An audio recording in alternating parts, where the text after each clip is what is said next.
rate by 22.24%, total time in 1 year.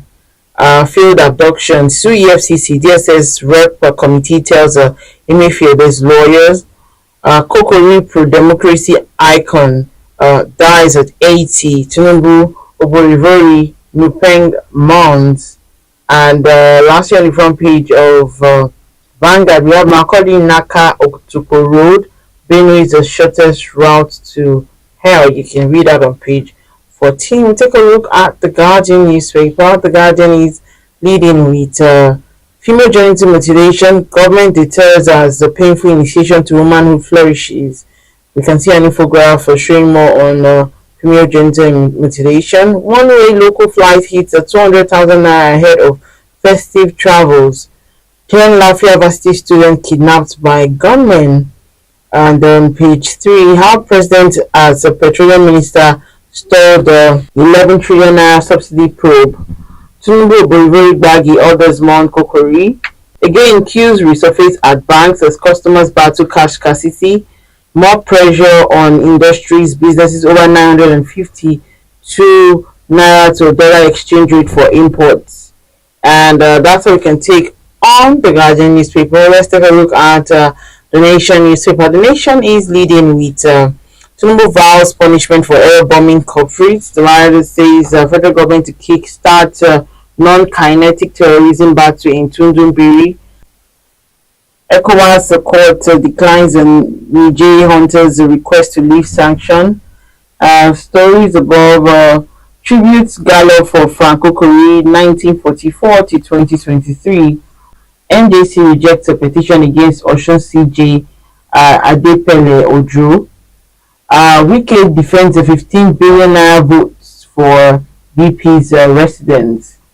We take a look at the Punch newspaper. The Punch is leading with Kaduna bombing. Federal government vows to punish culprits. ACF demands the GOC's removal. Writer says the federal government promises to unravel causes of bombings, rebuild affected community. DHQ pleads. Curb accidental bombings with AI. U.S. Arms Center tells military. ACF demands the probe. Tinubu Nupeng orders mourn as Kokori dies at 80. I won't surrender my mandate to intimidation, and that's coming from Fubara. Government abducted 10 Nasarawa University students. NPA blames concession for $853 million, 1.8 billion naira revenue shortfall. Sanusi carpets NNPCL doubts dollar remittance after subsidy removal. And last year on the front page of the Punch newspaper, some foreign airlines may quit Nigeria, and that's come from ITA as they warn federal government. And that's what we can take on the front pages of the papers. Join us after the break. We'll be right back. Alright, welcome back. If you're just joining still today in the news on Vanguard Live, I am Precious Chickadee. Joining me to talk about a story on the front page of the papers. This one is our correspondent, John Bosco Agbakuru. Good morning, sir. It's good to have you join me this morning.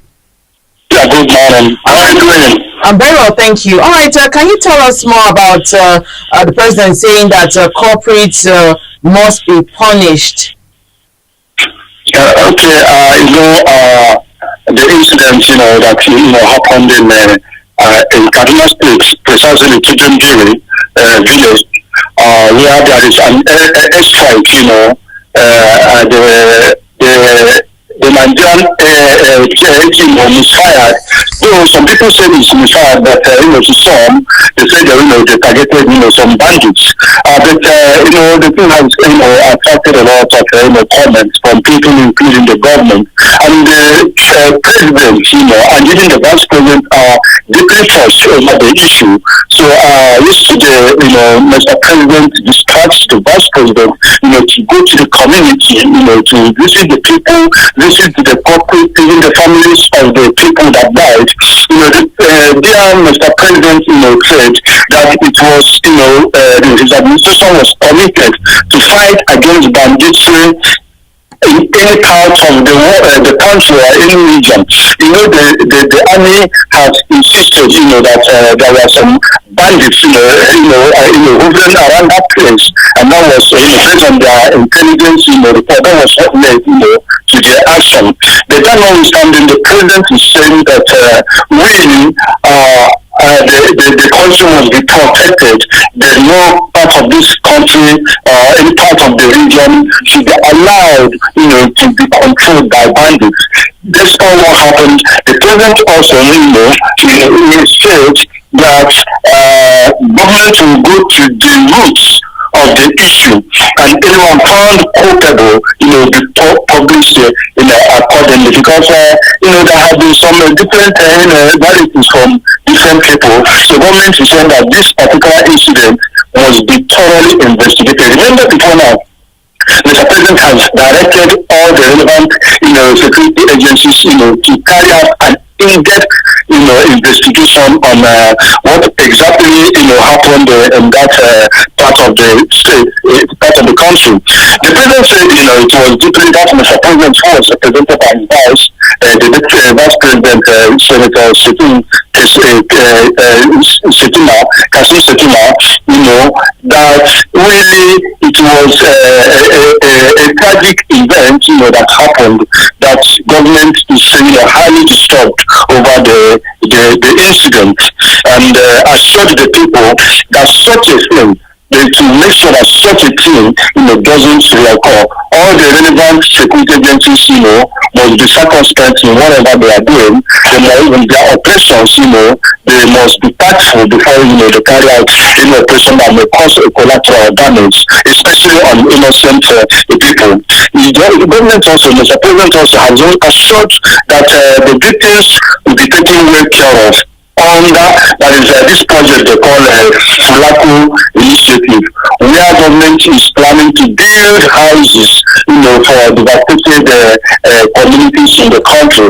In the northwest, this particular community, that was affected, will be the first beneficiary of such a government initiative.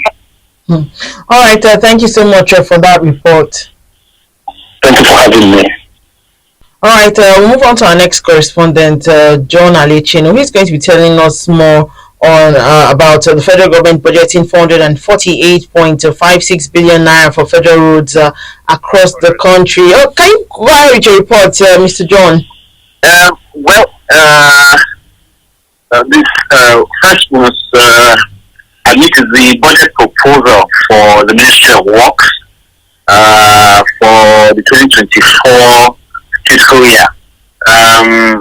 We put together sums allocated for construction and provision of roads, as well as rehabilitation and repairs of roads. Although the budget document is still being processed by the National Assembly, of this amount, 333.16 billion was captured under the subhead of construction and provision of roads.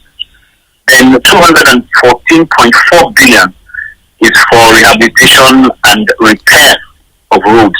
It's what came together to form the 548.2 billion. Now there are other components of this budget repairs. Now, because the roads are a large number, they are across 36 states of the federation. It would be difficult to list them, one after the other. So what we have generally, the federal roads are about 36,000 kilometers. The ones that belong to federal, because the states as well as the local governments equally have the roads they cater for. Now, the interesting thing about this, the budget for roads, is that going through the budget document, you discover there are some of the items were repeated more than 3-4 times. So it will take close scrutiny to arrive at a precise figure. Yes. We reveal that there are multiple entries for some projects. Some of the projects appeared more than 3-4 times. Because there are more than 1,000 roads. If you want to do, because it's containing about 56 pages of the 900 and something page document. However, let's go to some of the specifics. Now, we have sections of roads in the south, in the southwest, in the southeast. We just put the key that one we have voted for. For example,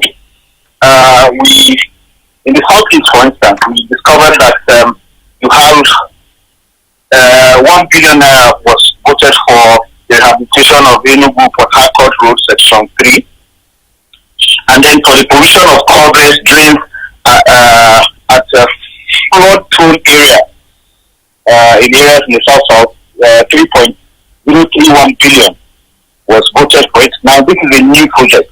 Now, it's a combination of old and new projects.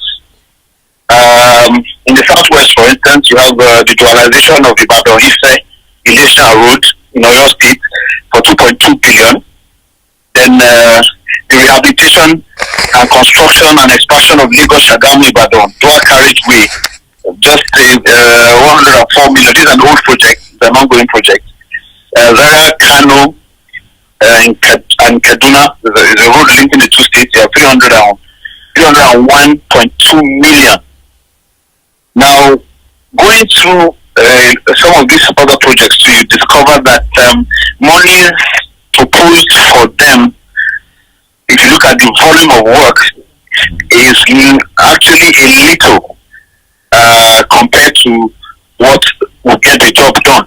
Now, this is a personal opinion. My concern is that while you have several ongoing roads where little funds are allocated for, you have some areas, you have 10 million, 12 million, and all of that, small. Now you have new projects being introduced. Those ones are still pending. Some of them have lasted for 8-9 years. They've not been completed. Now, introduced, if you go through this proposal, you have more than 500 or so roads being proposed, new ones being proposed. And then little funds are allotted to them. The monies available are stretched thin. I think unless this issue is addressed, you are going to have a lot of abandoned projects. We're complaining about abandoned road projects, abandoned buildings, and all of that. It's because it's like the more things change, the more they appear the same. That is what I've seen from the little scrutiny of this budget for works here. Now, we do have the rehabilitation of Dokpani Junction, Upper Central section of Calabar, Ikom, Ogoja Road, Cross River State. That one has a vote of 1.1 billion. And then you have the rehabilitation of the other section of the same road. Another 1.5 billion was voted for it. Then the rehabilitation and expansion of Lagos-Badagry Expressway in Abara Junction and Abara Junction / Nigerian Benin border. That one just has 104.1 million. I don't know, the length of the road was not stated in the document. And then the construction of you have so many of such projects spread across. But I found one thing curious. There are roads that are spread across Nigeria, both the north and the south, new roads, and then the same amount of 700 and something million naira was voted for them. The same figures to the last kobo. So I do not know the length of the roads because it was not stated. Now, if we start all of these projects, over close to 500 of them, if you go through one by one, I have my fears whether we would have them completed before the end of this budget cycle. And like I told you earlier, we have a lot of duplications. so many duplications that will need, probably in the process of scrutiny, this would be taken care of. If it's deliberate, then I think some people will have to answer for it. There's, to a large extent, there's a spread of road projects across the 6 geopolitical zones.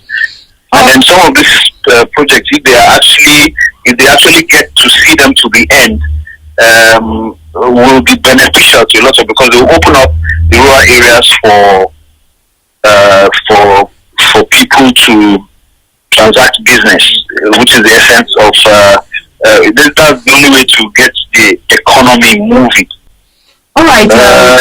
I want to ask that it is one thing to budget this sum for road, and there is another thing to checkmate the use of poor and substandard materials, inadequate maintenance, which have also led to road failures. What's your take?